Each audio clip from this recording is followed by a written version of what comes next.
Gadfly, Hello. Hello. thank you so much for coming on the podcast today. Thank you. It is an early Tuesday morning, 10:30 a.m. It was hard for me to get out of bed for some reason. Usually it's not, but it was. So I appreciate you guys dragging yourselves out here. Can you introduce yourselves, what you play in the band, and your name? We'll start with you. I'm Nigel Young, and I'm the drummer. I'm Homa. I play guitar and I sing. Nigel sings too. Sometimes. Nice. How long have you guys been a band for? Because I feel like I heard about Gadfly very early on when I got into the Vancouver music scene. We've been, I started the band in 2020. And then officially started doing, we were one of the only bands that did, shows when shows started to, kind of roll in. It was 2021 was, the first show.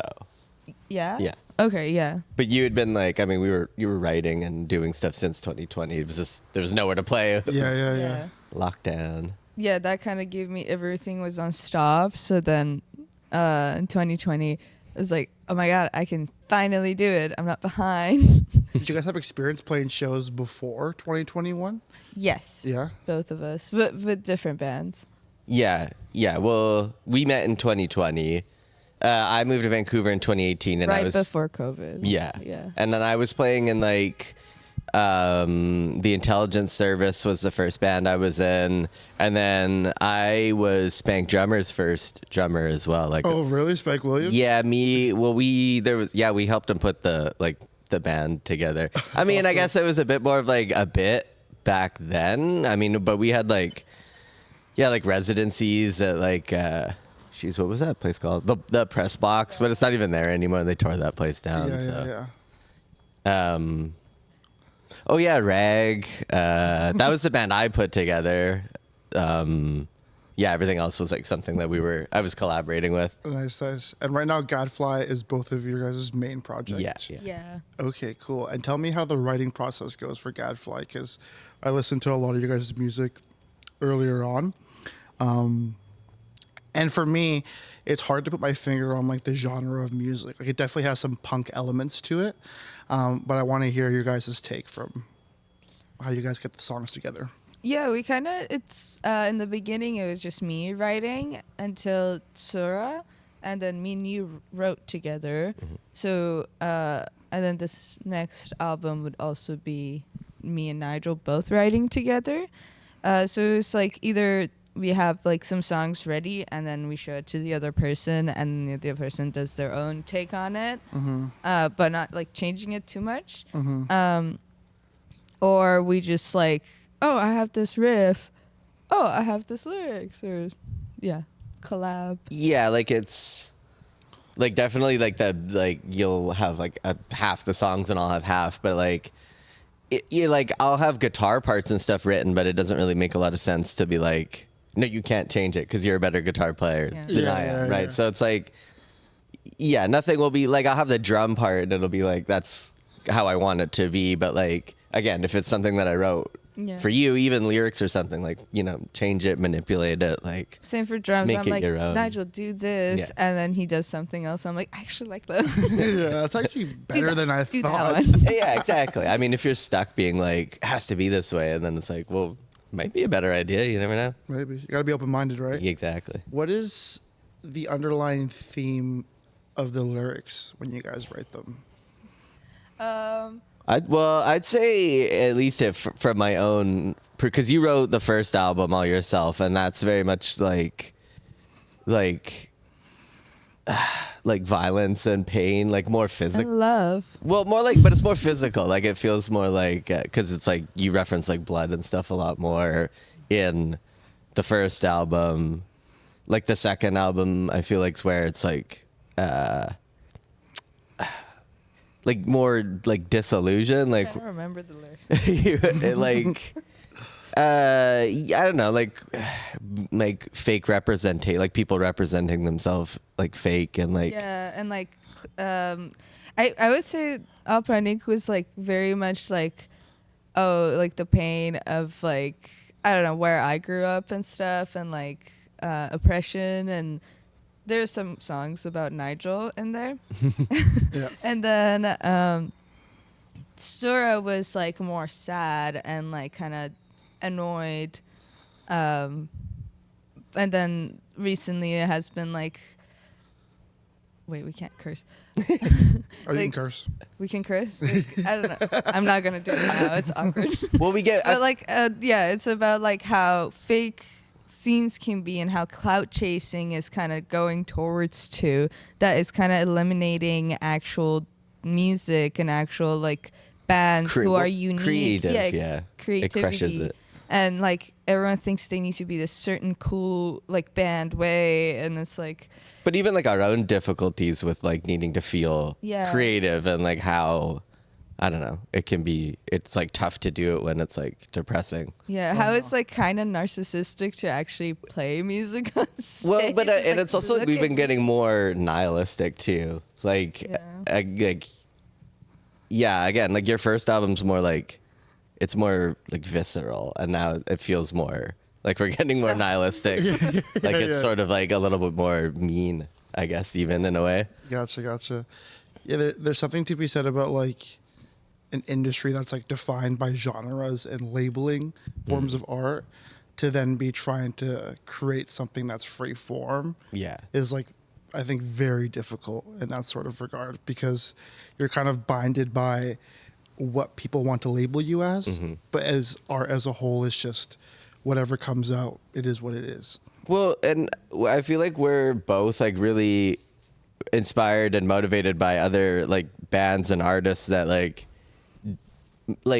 change like throughout like their artistic career, right? Like it's never just like they're this genre of artist. It's like, no, the band progresses. Like this album sounds a not little- with trendy genres, Yeah, like, though. well, Just well, but their even like natural this album sound. sounds a little darker, and then they've evolved to sound whatever. Like it got a little bit more psychedelic, or this got a little bit more faster and punk. You know what I mean? Like bands that just they're not comfortable with staying like the same, just to like milk a genre. Not that that's a bad thing. Yeah. And a way, like I mean. You know what I mean? Like the screamo scene, like it all fits it pretty well, and I wouldn't expect a band like that to, Yeah. branch But away it from would that. be It's- interesting. True, actually. Yeah, You never right. know what could happen. That But is it's kind very of true. cool to like see a band and be able to kind of map out their progression through Yeah, just listening to the the era, music. what era they were in, yeah. Like what they were feeling, what they were experiencing, Mm-hmm. and different points, instead of just like, here's like a rock album and here's 5 more rock albums Yeah. that sound like slightly different. You know what I mean? Totally. Who are your like biggest inspirations right now? For me, that's like, it's always like the OCs or, like even like a King Gizzard or something. Like I like the psych rock and stuff a lot more. Like for modern bands, I think that's more what I'm kind of into. I've been obsessed for a couple of years with Jucifer, and recently I got more into like just this like past couple months because I had like this block, I couldn't listen to any music, and I started listening to very weird like post-punk electronic stuff. Like dark I wave. don't want to kinda. say her name wrong. Let me. Let's pull it out here. Let's pull it out. You got the correct pronunciation. Because I said it, I used to say it, and then somebody else said it differently, and I was like, "Oh my god, You're like, oh, am no. am I saying it wrong?" Wait,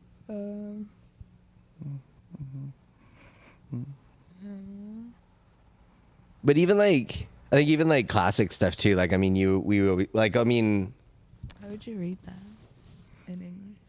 aura? Alright. I call it urat, but I don't That's know. How probably do you more spell it? correct. Aurat. Aurat. Yeah, Okay, nice. because yeah. What kind of style is that music? It's very like it's electronic, but it's like has like the post punk aspect to it. Mm-hmm. But then also like weird. It's like, oh my god, what? Where did that come from? Well, and I mean, we like. But it's we not ca- like trying to be like this. Just Well, we got along like listening to like. I mean, when we were first hanging out, listening to like a lot of stoner stuff, and like I mean, we live like Melvin's. I mean, that's like another band that's like eras. L7. And like they did Always the albums been change, and you obsessed. can go back to be like no, I prefer how they sounded in like this era. And it's like, I don't know, I like these era of albums, right? Oh, totally. You said something interesting. You said that your writing is influenced by where you grew up. Where did you grow up? I grew up in Iran. In Iran. Okay, can you tell me how that experience influenced your early songwriting? I think it still influences it. It's just like, I guess, it's kind of hard. Just like all the oppression and such, and like not being able to be as free as like a lot of people here. I feel like, let me say this: if I like somehow was able to move here earlier in my life and grew up here, I wouldn't like write the same. I feel like, unfortunately, the hardship kind of gave me like a opener mind. More open. More open mind. And this sense of like, I don't like want to be in a box. Like, yeah, when I feel like I'm getting into this box that everything sounds like you can tell I wrote it or something, I'm like, I need to get out of this. Yeah. I don't want to be in this. Yeah. Well, also of note that it's impressive for me because I couldn't do it, but like you moved at the very end of 2018 and you didn't really speak. 2 days. You didn't really speak any English. Like it's like it's just all been learned and you just kind of jumped like right into the fray. I just speak a little. Yeah, but it's like, well, it's like when you like for me, it's like I can see it in a movie or whatever and no phrases, but then conversationally. Yeah. Like, So you moved here in forget it. 2018. Like December 28th, 2018. Yeah, like literally. Gotcha. Tail end. But yeah, when we met, we had a misunderstanding because my English wasn't that good. Oh, let's It's hear just it. funny. It's just funny. So I don't know. Yeah. What was the misunderstanding? Oh, she said she didn't. She was like she didn't want to hook up, and then I was like, okay, that's very. Yeah, I was trying to that's say respectable. I'm That's trying to start a band in Vancouver, and I don't want to hook up with musicians. If you like me, we should just date. And Well, but then you were like, you to tell me later, not how you were it like, you could kiss me, and then I was like, oh, I was like trying to not. I was like, I didn't think you wouldn't want to go then. She's yeah, like, it no, took kiss me. so long. And then, Well, I liked him, so I was like, okay, I don't want this to be like a one-time thing. Yeah. And he, the way I guess I don't remember how I said it, but the way I said it, he thought I was like, oh, let's just be friends. Yeah. no, you were like defining it. You were like, no hookups, and then I was like, yeah, that's very like good that you can set that boundary. And then, but then I was like, I was not making a move to kiss you or anything, and then Yeah, it was like, and no, just I'm kiss like me. giving him hints the whole time. Like, come on, Like yeah. I'm taking my hood off in the rain, being like, oh. Until we sit in his car, and he's like looking at me very cutesy, and I'm like, so. And now you two are married. Yeah. Yes. Yeah, that's amazing. How long you guys been married for? Sunday was our anniversary. 4-year anniversary. 4 yeah. year. 4 years. Okay. But wow. we've been together 6 years. For 6. 6 years. Okay, gotcha. So I feel like for me, songwriting is a very like personal thing. Like, how did you guys meld together to like collaborate on songs without feeling like stepping on each other's toes, so to speak? I think we both really respect and like each other's creativity. I would say for me, it started when we would jam just because we were bored. And then Nigel had a band, and I joined as guitar on that one. And I needed a drummer. And then he was like, oh, I'll just join your band for drums because we were doing a tour. And we could have like toured together and saved Just some money. make it easy, mix the Yeah. musicians. Well, because I didn't want to be in Gadfly at first. Like, I wasn't in the band right away. Like, even those first shows in 2021, I wasn't in the band because I specifically didn't want to do that. Like, I didn't want to interfere because Apronique, like the first album hadn't come out yet. And I was like, I didn't want to put any influence into it. You already had like good songs and you were trying to find the sound that you wanted. Because it was like her thing. Yeah, too, exactly. Right? Yeah, I had yeah. my own stuff that I was Yeah. working on, and it just seemed like rude to yeah. do that. It was like if you need, but then even when I did join, it was literally to play. I was playing Keys. keys and rhythm guitar, just to kind of help fill up the sound a bit more, because you were kind of experimenting with like, should it be a 2-guitar band? Yeah. And then it was after that, it was like, I did a couple shows on drums. And we just had a No, lot. you played the album release. That's what I mean. We Yeah. did, we did a couple before that. Oh, we did? And then we realized it was a lot more fun. We were just having way more fun Yeah. with me drumming, as the three, and then just the 3-piece. It was easy. It was fun. Yeah. And then, but you always like, I wanted you to explore your sound, and then you always had a lot of respect for my songs. Like, you're always a big fan of what I was writing. So then I think Yeah. like for Sora, it was like, you were excited to have my ideas on it, and like I was just kind of running with the tone and the sound that you already kind of came up with, because it was good, and that was it. Like, I don't know, people already liked it. It didn't need my changing or And I feel like we definitely did influence each other's like writing too. definitely. But it's just not like forced. Like if you have a song and you like, let's say if Nigel has a song and he really likes it, and he like, let's say you're like, I don't want to change it that much. I respect that, and like kind of same as you, like with some of my songs too. Yeah. Is that? Am I lying? No. That's Tell me the That's truth. accurate. That's accurate. Yeah, because I don't know, as a songwriter too, like I feel like, again, the genre thing, like getting stuck and just like writing, like, because I was kind of doing a lot of more like lo-fi kind of psych stuff, like especially during COVID. And then you gave me the opportunity to sort of like, oh, I can write something a little heavier, a little sludgier, and like that's fun. I don't know. Instead of being stuck in one lane and being like, I only write this one type of style, it's like, oh sweet, I can pretend I'm like in a stoner rock band now And or I got whatever. a chance to like add more like, or play with effects and like make it so my guitar doesn't sound like every other dude guitar player in town. Well, and to be fair too, actually, we always forget there was the other band, Spider Whiskey, which didn't, like, because we didn't play any shows. That was with the drummer Eric Breitenbach from like New Age Doom.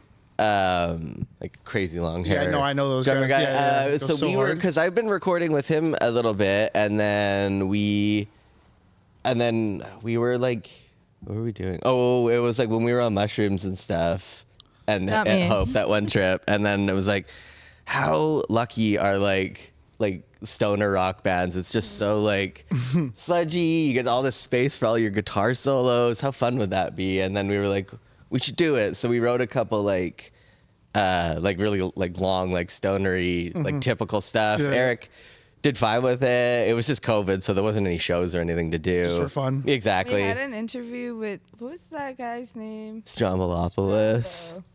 Oh, Yeah. oh Yeah. really? Yeah, well, interview with him. it was like his live. He was doing a ton of During Instagram COVID? live stuff. Okay, nice. And then that's what Spine Stabber actually was. Like that long song. It was written for that band. So that's why it feels so like stonery compared to Yeah. like everything else. But I don't know, sometimes the writing process is like pretend like we're Sleep, or like pretend we're Jucifer the Melvins. Like let's just pretend we're Yeah. like another artist. It's fun. Well, that's Yeah. that's where like I think a lot of unique art comes from, is when like you want to be like someone, but you can't help but put you into it. Exactly. And then it That's becomes something important. completely new. Yeah. Then you Yeah. like Greta Van Fleet otherwise. yeah, exactly. Unless you really try hard. Yeah. I mean, that's a skill unto itself, but I don't want to do that. No, definitely not. Well, it sounds Wait, like you mean Zeppelin? Yeah, exactly. well, it sounds like the mutual respect is really the foundation of that, and then on top of that, the willingness to just have fun and be free with what you guys create together. Yeah. Yeah.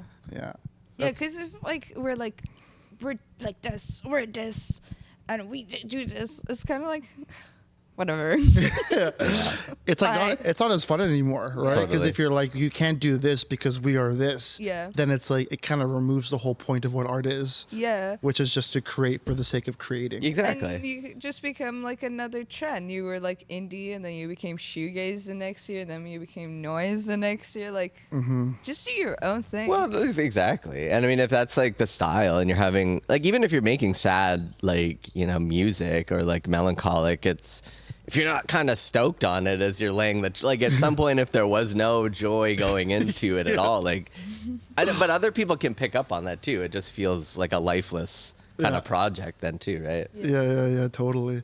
So tell me, because you guys were mentioning, has Gadfly gone on tour? Yes. Yeah. Yes. Okay, tell me about how the first tour went and where you guys went. Well, we were going with Nigel's band. Yeah, the Calgary Nigel's one. band and my band. Yeah, I guess kind of a disaster, technically. It was And fun. I was but- traveling with how many dudes? Not you included. Like 4 or 5 dudes. 5 others, yeah.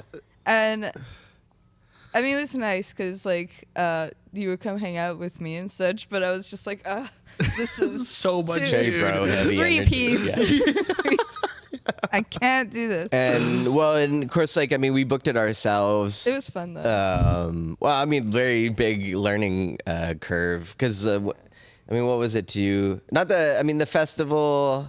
When we played a festival in Kelowna, and those guys are always really sweet, but like, I mean, it's the interior BC, so And sometimes it was right after COVID. they're hit or too. miss. Oh, okay, Yeah, it was right after COVID. exactly. Yeah. And then we made the mistake. Well, I didn't think it'd be a mistake. I was like, let's play Calgary in July. It's during Stampede. It'll be, everyone's out. It's busy. And like we played at this really dope venue called the Palomino, but it's like two levels. So usually they'll always have like heavier punk stuff in their cool like basement, but then they had like a country band playing upstairs like at the same, and like no one came to. They Yeah, were the Stampede. They were everyone's just wearing all cowboy country, hats. yeah. And it was like, okay, don't. That's the kind of thing. Don't book a random show in Calgary in July, like We are actually playing in Palomino for In Sled Island. June. But that's for Sled Island. June yeah. 20th. Oh, for Sled Island. Yeah. Oh, Yeah. nice. That's gonna be so fun. Yeah, That's yeah, so they're always cool. good to us there. It's always good. Hell yeah. So tell me, how many projects have you guys, because I went through you guys' discography and listened to, my favorite song, by the way, is Softlessly, Lifelessly. Cool. I love that song. I love that song.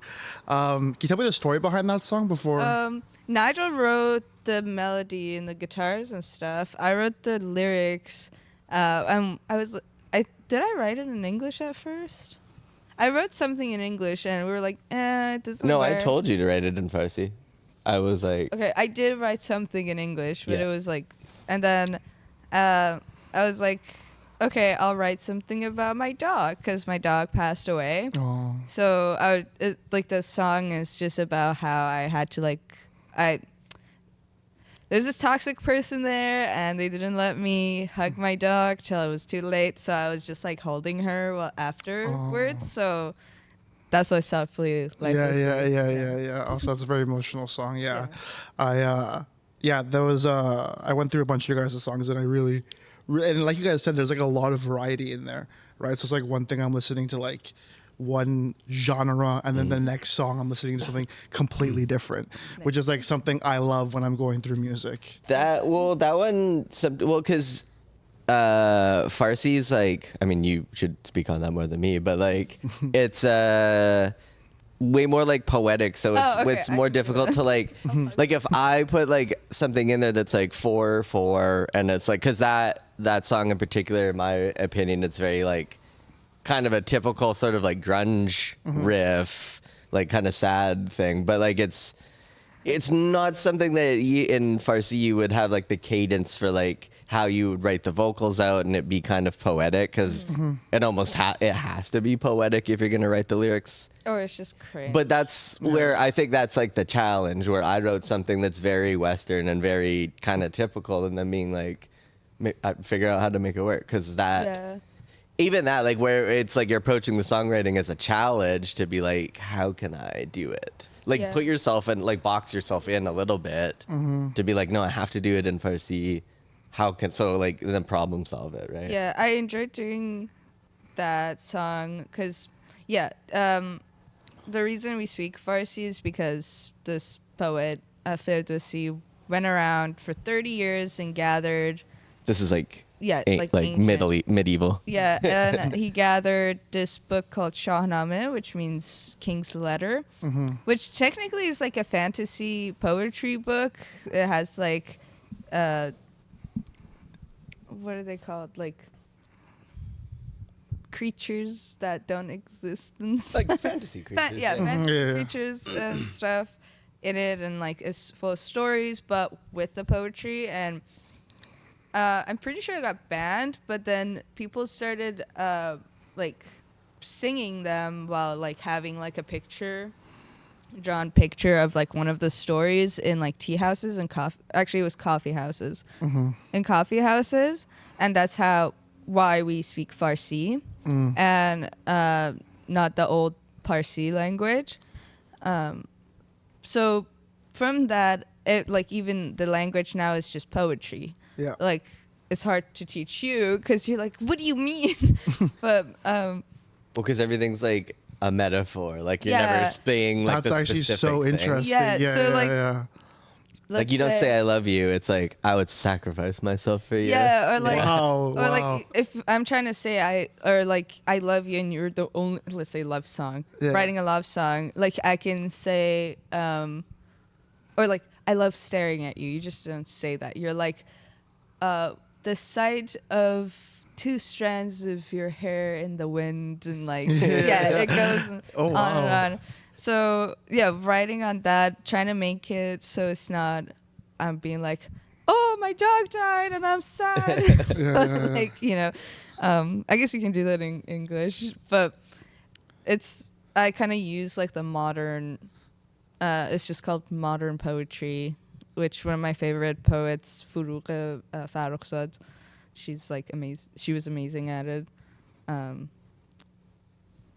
of got inspiration from.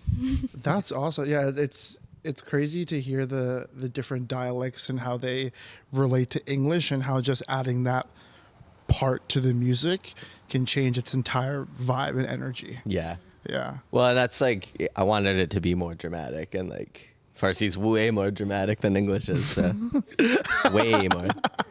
That's awesome. How many projects has Gadfly released? I didn't get a chance to look at how many albums you guys got. We had an EP in 2020 called Gadfly because I was really into Black Sabbath. two albums. And then it's Apranik, Yeah. and Sura, and then one coming. How many? We do like singles though, but also we I did a don't. bunch of singles. We don't kind of put the singles like on. They'll be just separate. Like it's not like from the album or whatever too. Yeah. And then third one is on its way right now. Nice. What's the title? Working title? Arzur. Arzul. You say it, yeah. Yeah. I was like, I chose. don't pronounce it. Yeah. Arzur in the ancient. So I have my own take on it. Yes. But so Persians used to be, or still are, Zoroastrian. Zarathustra. And I believe, from what I've learned growing up there, for like friends I had who were still part of that religion, that it used to be a pagan religion because it was multiple gods. And afterwards it became an Abrahamic religion. We don't care about that right now. But then during like, I was like reading about it, and there was this one goddess, her name was Arzur, and she would protect the gate of Duzach, which is hell, from anyone to getting out into the world. And actually there's a location for it, which is crazy. So if I'm not wrong, I might be wrong by which location it is, but the gates of Duzach are by Damavand Mountain, and she was the gatekeeper. But then later on, in the Abrahamic writings, it's the name of the gate. There is no goddess. But Arzur was like kind of, I guess, working under Mithra, which she was like a bigger goddess. Mm-hmm. And then there was Ahura next to her. So it's Ahura, the dude, and Mithra, the lady. And yeah, Azure was like a smaller goddess. Or not smaller, but like... Yeah. Oh, interesting. Okay. And then where are you guys recording most of this album?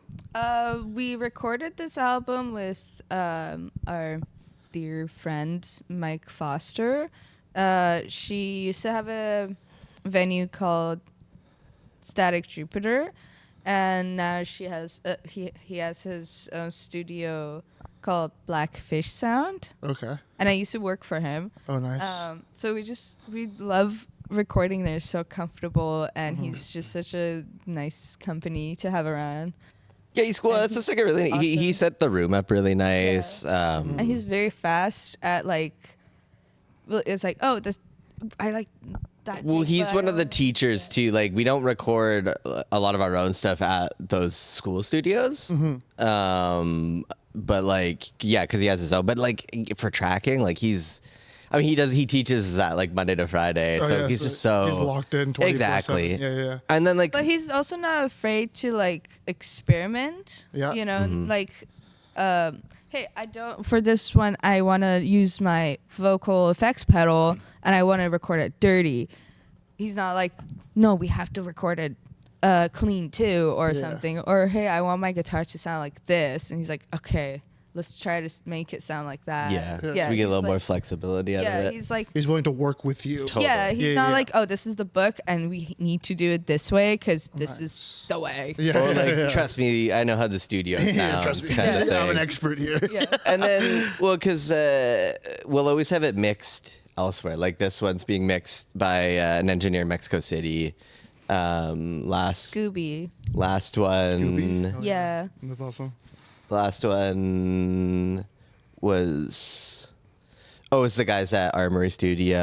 Yeah, they've- So it's always somebody that I don't know, like like we're never stuck one way too. So it's What's studio time like? Do you guys go in, track every instrument individually, or is it like some parts live off the floor? Or how does Soro that is work? entirely live off the floor. Like we did that. We did all of the tracks for that like in one day, basically. Nice. Yeah, it was Um, 3 days after my surgery too. Yeah, that was crazy. And like, so, but I mean, for us, it's like, okay, we're going to get a certain sound out of it. There's no point in like trying to perfect the expectation, like in our Trying to head. manipulate it. Yeah. Yeah, like just we're gonna have to go in there, and we're also gonna have to be comfortable with like the third take kind of thing, like the second, third take, where it Yeah. can't be too precious. Both But you're gonna get the Apronic and Sura were live off the floor. yeah. But- Sora even more though, like that was like a big Yeah, that was also challenge with to Mike. do it. Oh, sorry. Apronic was with Mike. But then this one, it was like, okay, let's not do that. Like, not because it was a bad experience, but it was like, well, let's just try something different. So this time it was like, let's build it Yeah. like layer by layer. So like, we'll build it up from the drums and like, Yeah. we'll start from there We kind of kind of thing. used the singles we released in 2025. Bop It, Lemonade, and Shrink, and how like we wanted to record the album. So we like just kind of experimented with those. Yeah, because those were all recorded like completely differently. Like Shrink, we actually did at home. Then we had Marisa, who works at Rain City, but we actually recorded the Lemonade tracks with her at Green Auto. Gotcha. And then we did Bop It with Miguel. From I can't say it in French, but it's like Little Pony Yeah, Little Studio in Montreal. Okay, gotcha. And those are the guys, because he had just did the No Bro album that was like the big Juno Award winner last nice. year. it's the same studio that Le Securite did their KXB. Yeah. session. So those guys Oh, are those guys nice. were he's cool. Like that was a really cool Yeah. experience. Yeah. But it's like very, and for us too, it was different because it was way more of like a compact kind of studio. We kind of go for the bigger, Yep. high ceiling studios. That one was very like kind of tight Yeah. and compact feeling. But there's so many like different options for like amps and guitars and stuff. So that was very fun. And very like their studios like super like vintage Yeah. and classic. Kind Oh, of vibe. nice. Okay. Yeah, it was very fun doing it there. Mm-hmm. And I like the studios that like I get I can get comfy in and like just be comfy. And that studio, Mike's studio. Basically, is- we hate routine. It just has to be Yeah, it something needs to be different. something It's got to be different. something It's different. got to be yeah. like something to keep it interesting. Exactly. Yeah. Exactly. Okay, cool. We get bored easily. Well, so you guys like playing Sled Island Festival, doing a few tours, recording, in different studios. Like, I'm gonna promote. We're also playing North by Northeast, and we're playing at the Wheelies in June as well. North by Northeast is Toronto, and then Wheelies Yes. is Victoria. Victoria. what's the date? North by Northeast June 12th, Wheelies June 13th, 13th, yeah. and Sled is June 20th. It's the weekend after, yeah. So that's like a mini tour. Yeah, basically. Yeah, Yeah, yeah. Yeah. Okay, cool. If we could have afforded to go and do more shows between Wheelies to Sled, so like go from Victoria and go back, Well, I mean, we would have. It's like a lot of luck involved with especially getting into the festivals. But I mean, I think that's a big tip for like any DIY band is like go shoot for the festival and then try to plan a tour around Yeah. it. And if you're lucky, then like maybe those festivals can all just line up as like one Yeah. good tour, anyways. So Because I was gonna say, because it sounds like you guys as a band have come really far from where you guys first started. Like, what would be some tips you would give to someone brand new starting a band who wants to like go on tour, go play in Toronto, play Sled Island, play during the Stampede in July in Alberta? Like, what are some tips you guys would give? I think the main thing is that unfortunately you cannot half-ass it and like be lazy about it, especially DIY bands or DIY. especially if you're a woman too. Yeah.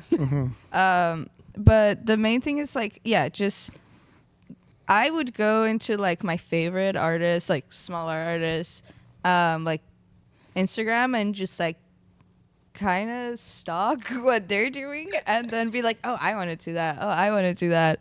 Oh, who are you working with? Oh, I'll do that.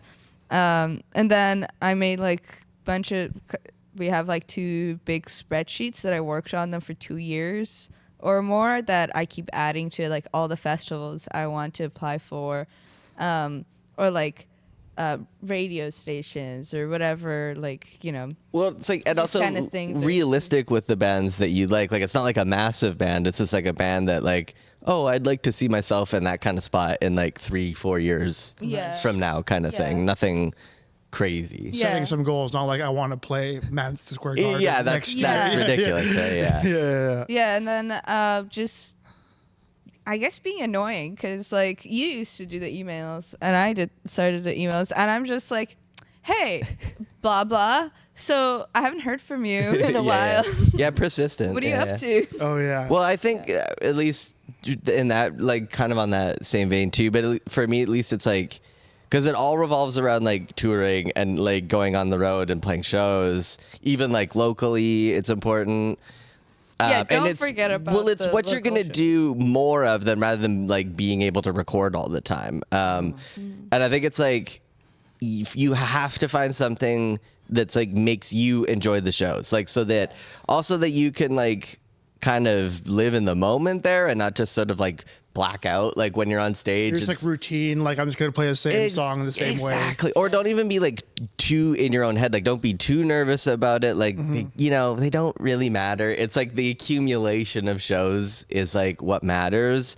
But you have to have fun doing it. Like if you're Yeah. not literally gonna find a way to like relax and enjoy the process of like being on the road, playing those shows, getting to like a strange venue and being like, where do we load in? Like everything's a mystery. Like, but again, like if you're not enjoying that aspect of it, then it's gonna be brutal, and you're not I gonna would say- last. You're not. Well, you're not gonna be persistent. I do like black out on stage because excitement sometimes. Yeah. So I'm like, what happened? But yeah, like I also say like don't.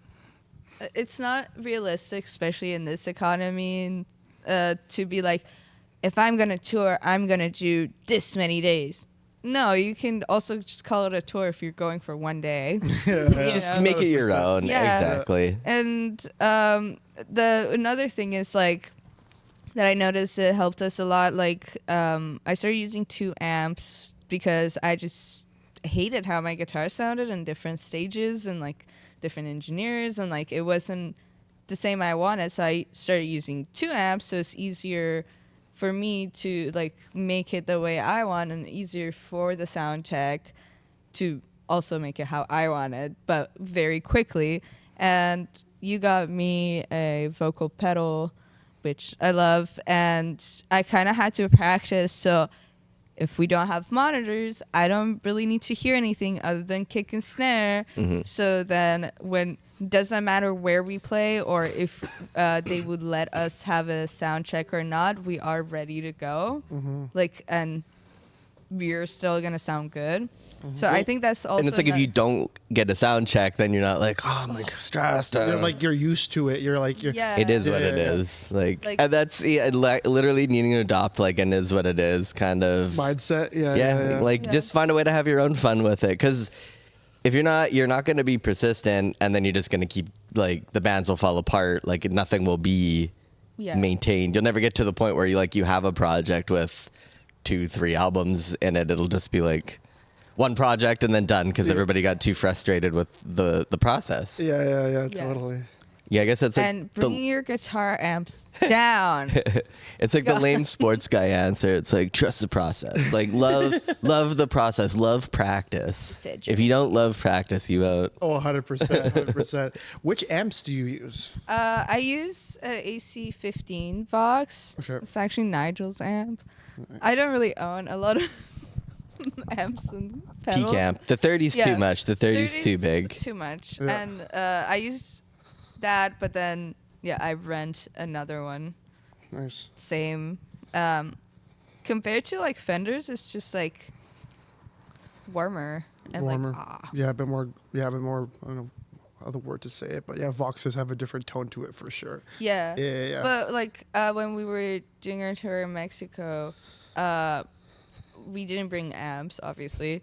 So they all had like I don't know, twin reverbs or stuff like that. But then I just Naturally. like would change the EQs and like my settings and stuff to make it sound as close as possible. Yeah. But you're also very anti-stack. Like you're very combo amp. Yeah. It has to be combo amps. Like if the AC15s were like less heavy.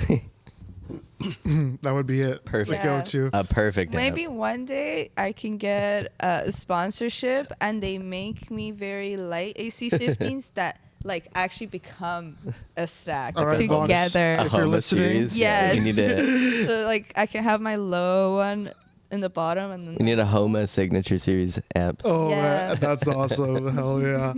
Okay, so it sounds like those tips for like early bands is like preparation, persistence.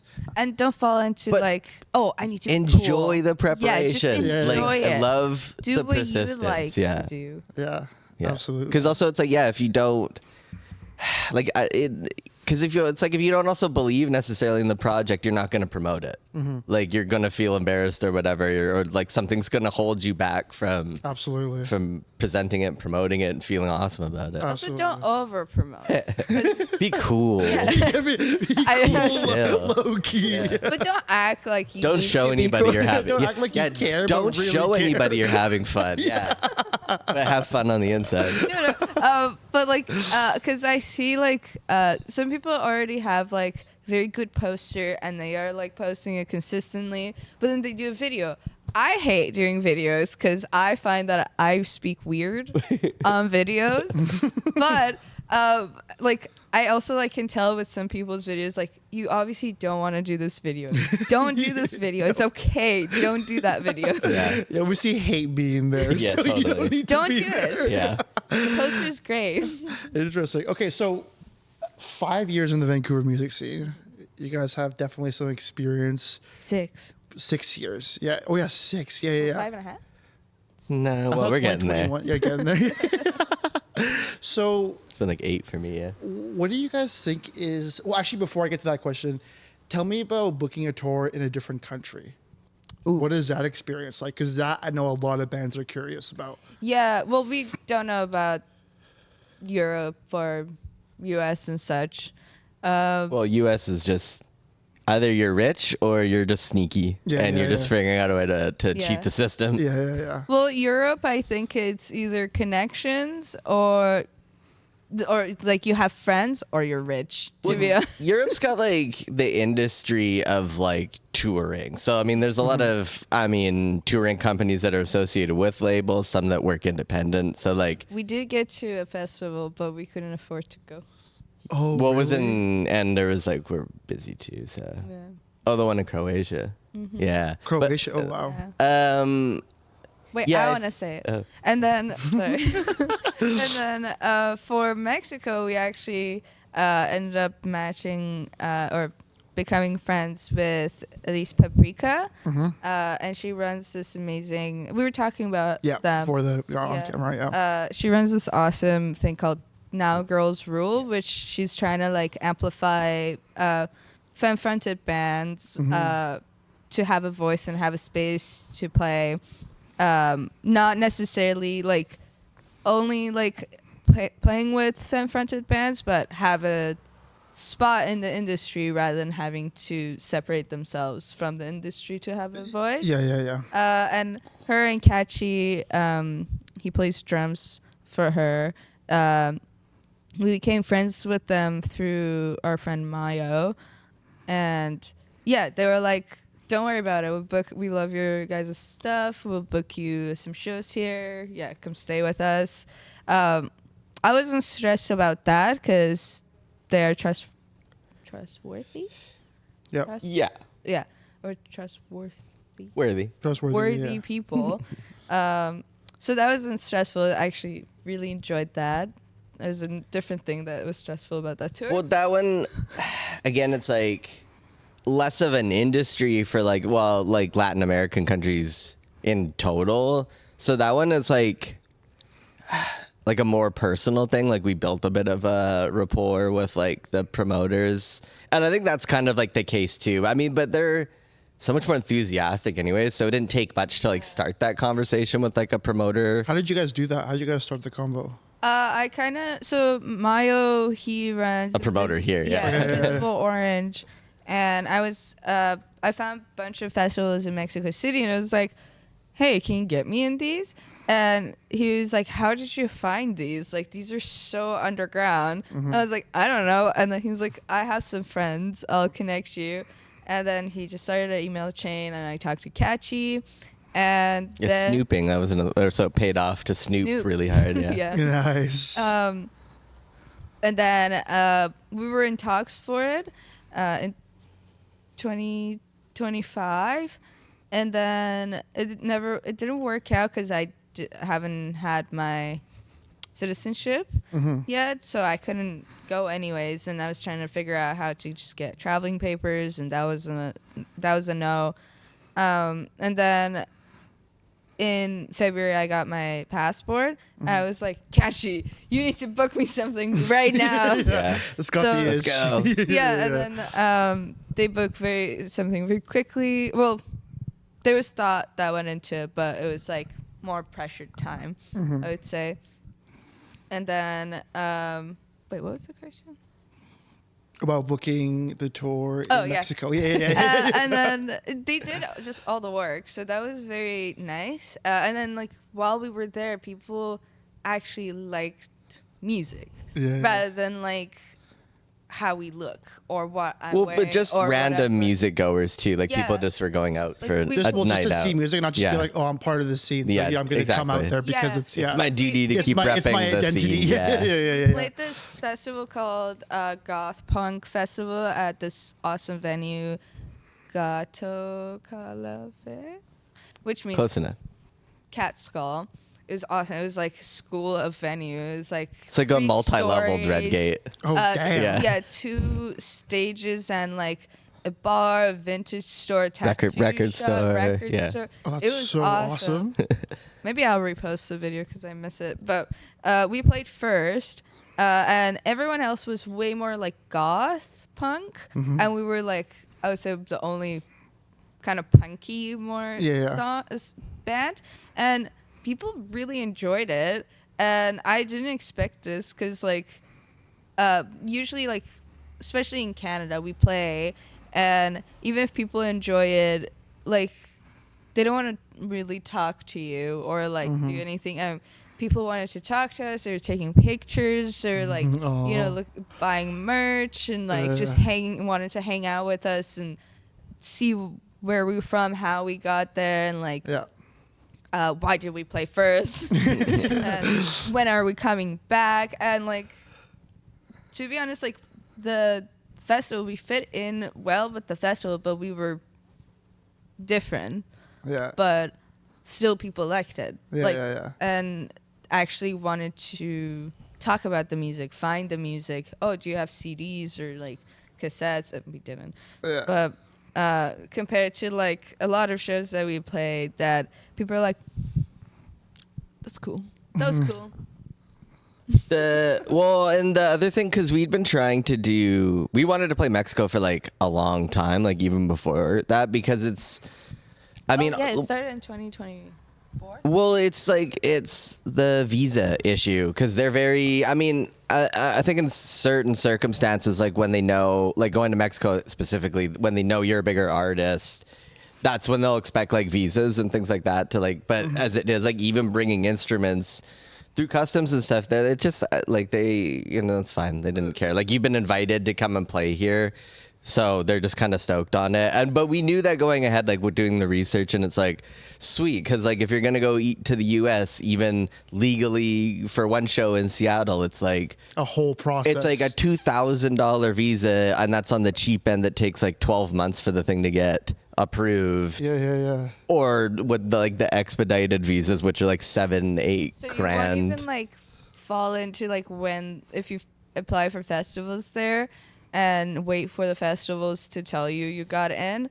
You can't even do that because you need to like apply for the visa. Yeah. So and not to call anyone out, but basically if you're seeing, you need dates, like you need the dates for the visa. If you're seeing DIY bands like touring in the US right now, like they're not doing it. It's like they're doing it very legally. Unless it's like, again, like the trick with the US is like somebody's gonna have to like fix the process like for you, like book everything. Yeah. I mean, I don't know. It's like when I first moved here, like it was doable to do that. Like, I mean, I remember, who was it? They were like the first, like Highland Highway, I think it was like that first version, and like they used to do that, just book themselves a DIY, like all their own venues, all their own connections, like all the way down to like San Diego, and like it was extensive. Like they used to book a lot, and I was like, damn, like you should literally put on like DIY tour seminars. But I think that's like, it's like impossible to do that now. I just can't even imagine. Yeah, doing it. Such an interesting point, because it sounds like if you're a DIY band, like, and you're thinking about going to the U.S., just go down to Mexico City. Totally. Even the sad reality of that is like flights were cheaper than going to Montreal. No, like, 100% cheap. Yeah, flights to Mexico City are very cheap. And the return on like how stoked people were like to come. And again, you could make a tour just out of Mexico City. Like picking like a place to tour that's like, you didn't need to necessarily go around the country or the continent to do it. I didn't feel like so usually when we play, I feel like people are like, ugh, whatever, and then we play and they're like, oh, actually you were cool, I underestimated you, or something like that. Or they're like, whatever, I guess you're fine, you're good. It's like a grungy Pacific Northwest. But then in Mexico it was like, oh, that was awesome, we loved it. And then we loved that you like came here, although like you're not from here, and you like wanted to play with these bands and whatever. We actually met a lot of awesome bands. As someone, no, and that was very nice. I was like, thank you. Yeah. Thank you. This is what I do. As someone who's like, I'm from Mexico, that's my background, and like the culture there is just so different from like up here north, like in the U.S. and Canada. Yeah, much more open-minded, much more happy to connect. Yeah, right. And that's always like a cultural difference, as opposed to like just people are just like assholes. I find less of a language barrier in Mexico City than I do in Montreal. Like, it was fine. Like crazy. We would go to this one 7 Maybe my Spanish is just better and than my even the French. people working there were so like my friend. Yeah. And Mexico City actually looked so much like Tehran. You felt like home. Yeah, and I'm like, we need to go back Yeah, now. that's actually But- that's super awesome to know. I mean, I don't know. Even with that one, like, it sucks to say, like, with the touring, like, and how to set, it's like snooping, do your research on Be where annoying. you, like, I don't know, where you might want to play. So, like, have a target and then kind of snoop through it and just then be annoying and hope you get, like, kind of lucky with somebody Some promoter who knows the connection. to open that door up. I mean, Yeah. again, there probably is a way you could reach out to like those venues in Mexico City. I mean, they're not unreachable, but like you're gonna have way more of a headache booking your own DIY setup, figuring out how to get there, like arranging transportation, all that kind of stuff. So it's, Gotcha, and again, gotcha. that's why like in like say Europe, it's an industry. I mean, like the touring company will have a way, have transportation sorted. Absolutely. Like in Germany, like they'll subsidize like the venues, like the government will subsidize it so they can ensure that everybody's being paid. Yeah. And it's not even like a question That is awesome. who's coming from where. But again, it's like the industry of it and they just have Absolutely. it Okay, that's awesome. planned out. That's again really good information to know for any band. So you guys have vast experience in the Vancouver scene and different scenes as well. Can you tell me one thing that the Vancouver scene does really well? You know, I mean, it's a weird thing. I mean, because at least for me, because it's like not being too precious about a specific sound. Like, I mean, that sounds weird because like there's definitely like a sound happening kind of right now.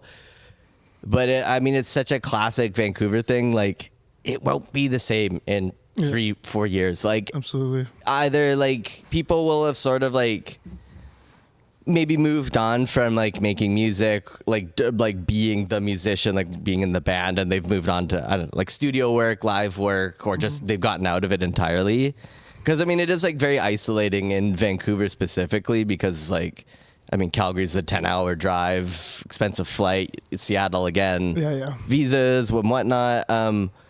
So that's what I do find. Like, it can be very cut off, and like the sounds will be at least a little more unique. Like, it is different than what happens in Montreal or Toronto, like by a lot. Absolutely. But again, it's like 8 years ago when I started playing here, like everybody was obsessed with like the neo psych rock, like Ty Segall kind of stuff. Everybody wanted to dress up like it was the 60s and 70s. Like Vintage Mall was like at its peak, like 60s, 70s, like clothing, like the hippie revival stuff. And then it just kind of faded out. And now it's like very 90s like driven, like, you know, baggy's back, oversized is back. Yeah. Shoegaze is back, grunge is back, you know, but like I was having that conversation with somebody last week and it was like 8 years ago. Yeah. When we're all like super into like pretending we're like psych rock dudes, it was like, no one was going to admit that they were into like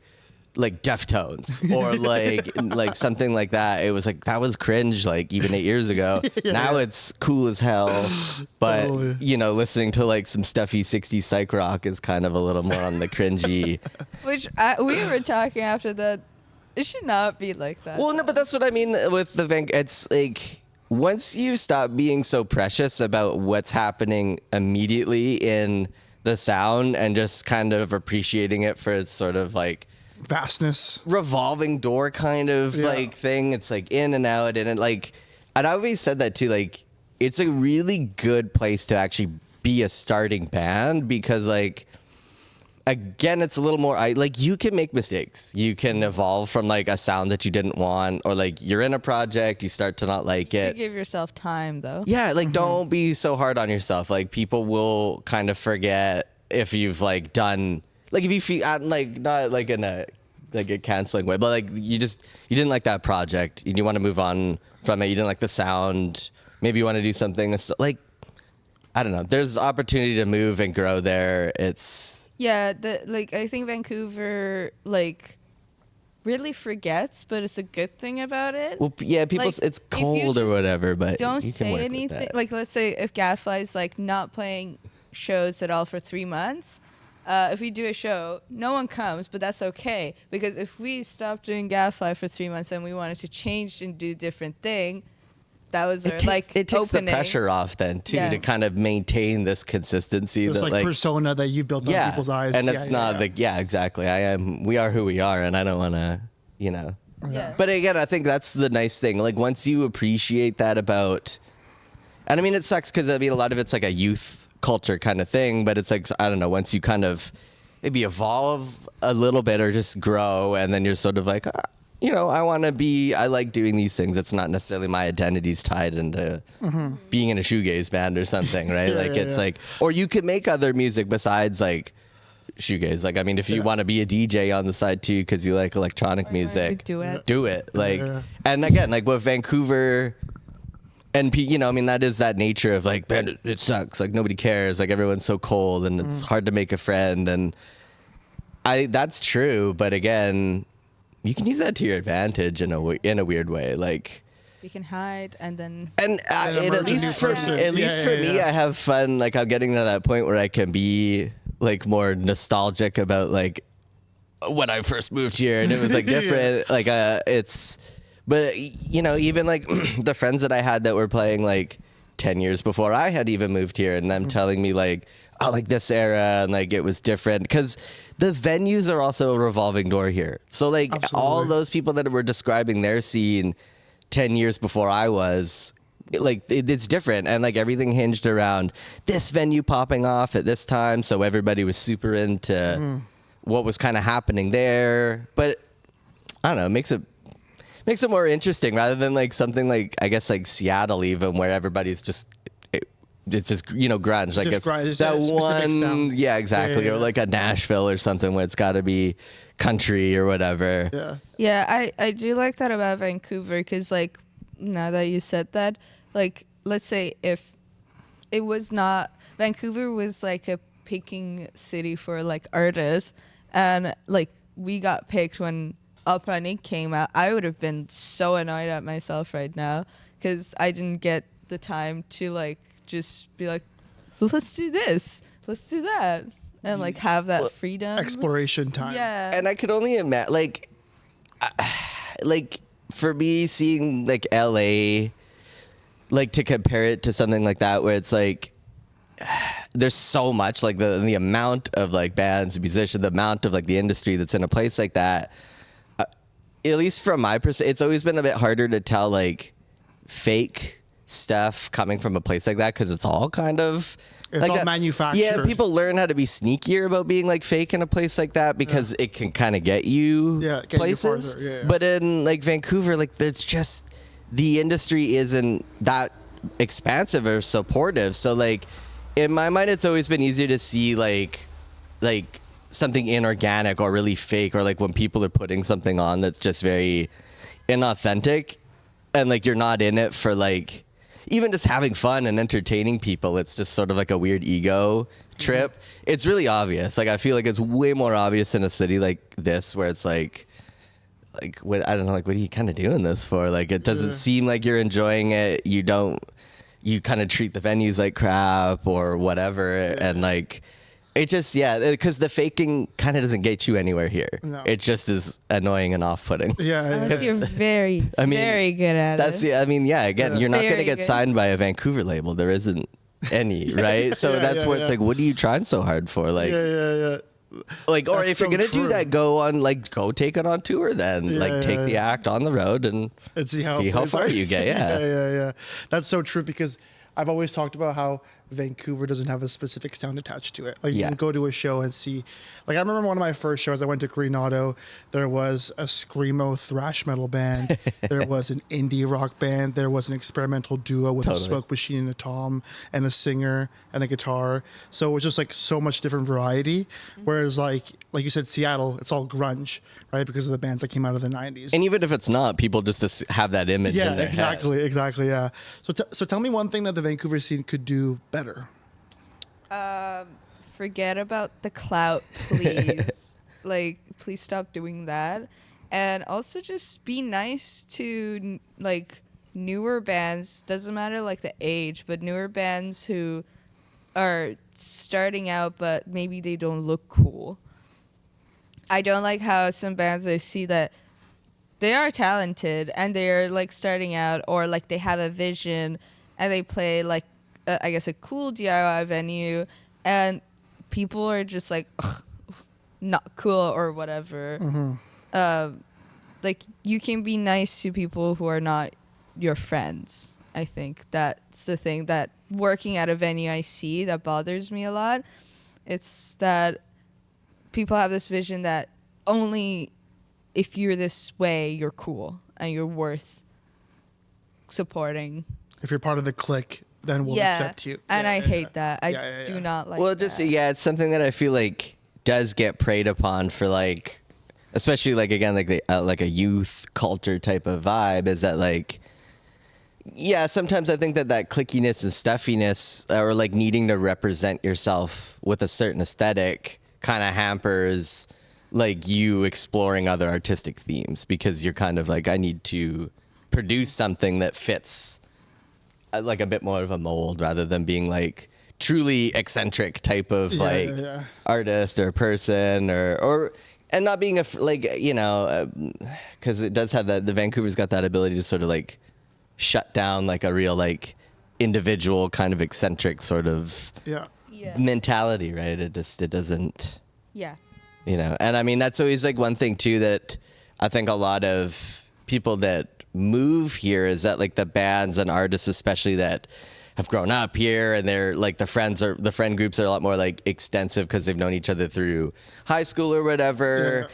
And I've seen a lot of like newer bands or bands that have moved here, or even just the band got put together, you know, post high school. Like those bands kind of they really struggle to find like people to even just kind of hang out with, or like support them, or maybe go on like a tour to the island, you know, with them, like, you know, I also thing. notice like some people I know who are also immigrants as me, but maybe they have an accent, maybe they are not wearing like the cool trendy vintage clothes, do not get treated well, and that kind of bothers me.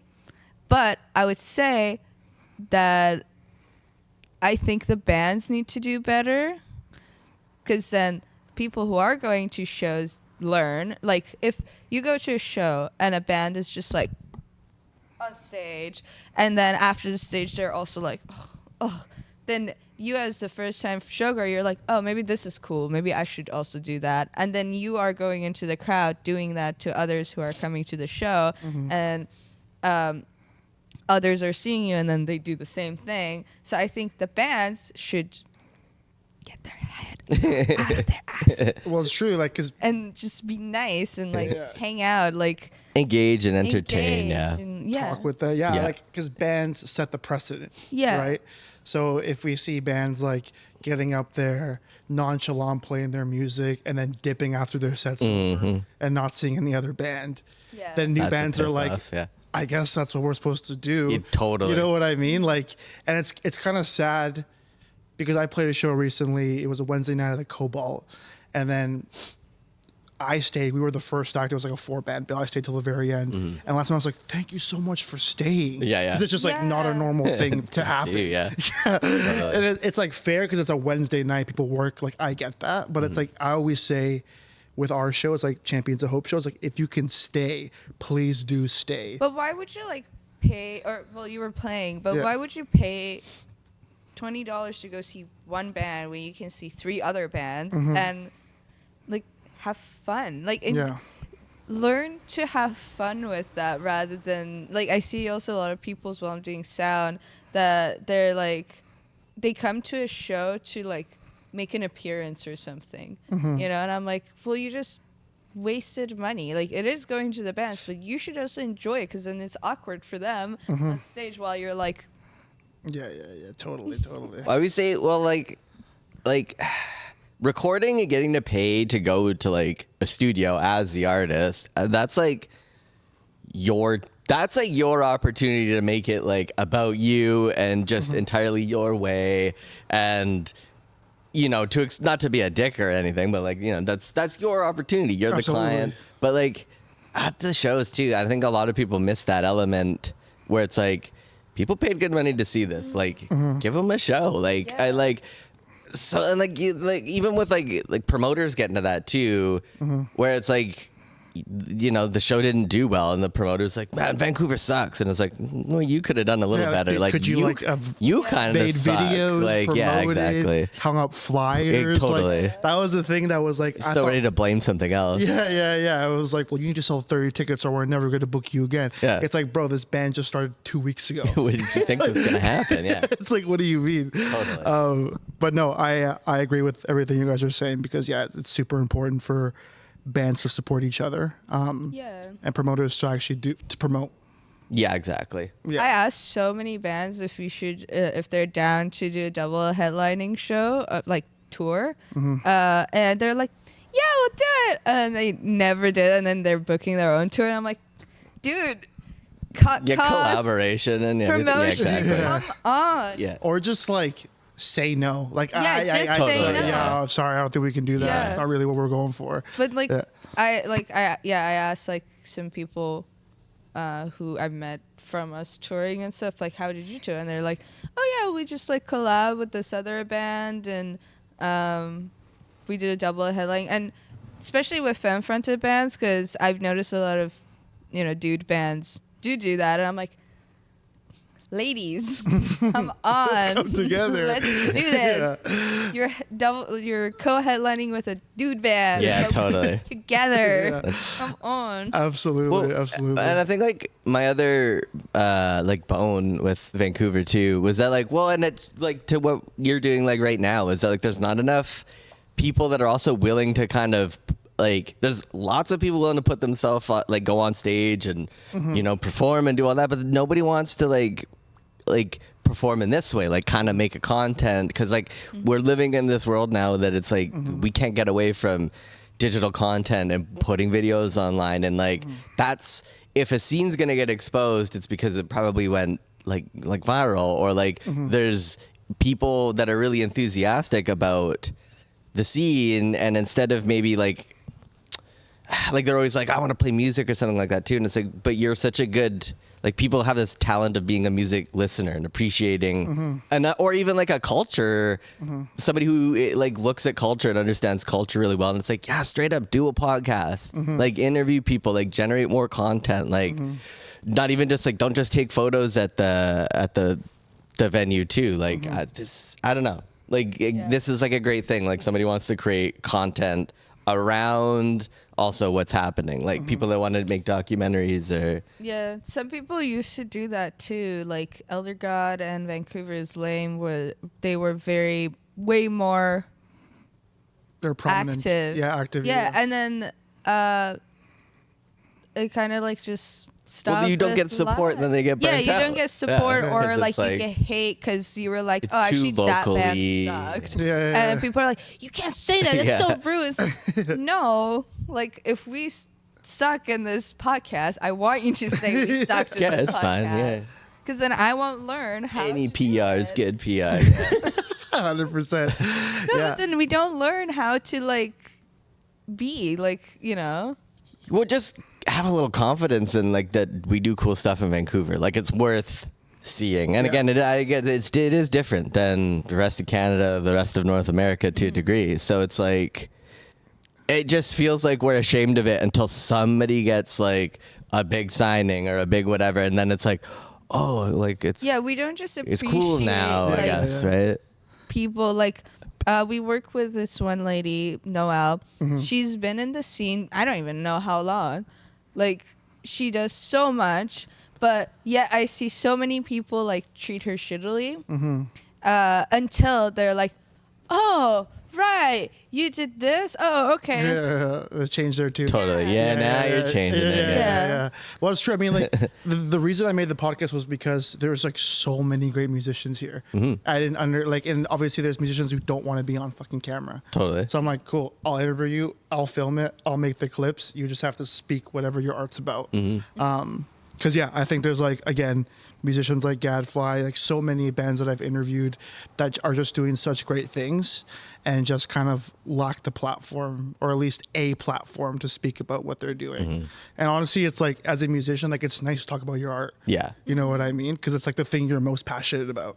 But you're also very good at it. Like I was stressed coming here, but you have like, I don't know, very nice welcoming Well, aura. Thank you. This is like the thing that could like, this could also turn into something where it's like you might have a touring band want to specifically hit you up and do an interview. Yeah, yeah. I mean, that's like what people think about like Nardwar or something like that, for instance, and being like a pinnacle of like, that's what Vancouver music scene Yeah. is or was or whatever. And it's like, yeah, because he was like unabashed like himself. And it got to the point where it's like, it's not like people want to have the interview with him. Like it's putting also Vancouver on the map. People want to, touring bands want to come and play shows here because the exposure is cool. Everybody, like the scene's fun. Yeah. And like we're highlighting the locals that can play, help them play on like tour. Having locals on, like, I hate when touring bands come and then they have no locals, or this is controversial, but they have a local band that haven't been playing at all in the year or two. They just got it because their buddies. Well, it was like who they, the when they booking. played here 5 years ago, it's the same band they played with. And they're like, just get those guys again. Yeah. It's like, okay. They're retired, man. It's funny that you say with the touring thing, because I had my first touring musician reach out to me and come on the nice. podcast Yeah. because they saw clips and were like, "Oh, I'm touring. I want That's to come, cool, yeah. come on." And Nice, it's yeah. like, well, stuff like that. That is just like that's the stuff I want to do. Yeah. You know what I mean? And again, it's selfish for me because I'm also in the band. I could talk about band stuff and everything Yeah. and learn. Everybody's got, you got to do it.